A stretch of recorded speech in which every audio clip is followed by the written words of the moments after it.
Hi guys, we're going to make my pumpkin with chocolate chip cookies. So in one bowl I've already whisked together 2 cups of all-purpose flour, 1 teaspoon of baking soda, and 1 teaspoon of baking powder, and 1/2 teaspoon of salt.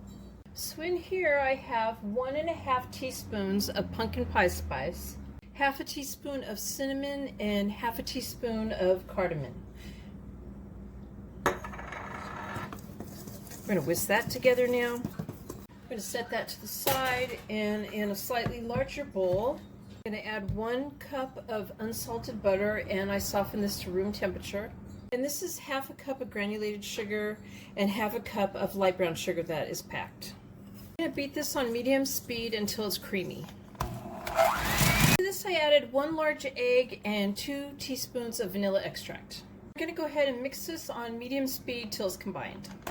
So we're going to add the pumpkin now, and I'm using canned pumpkin 100%. I'm not using the pie filling, it's just the pure pumpkin. And what I did was I put it in a strainer and strain the excess juice out of it. Just let it sit there for a bit. It's 1 cup of pumpkin.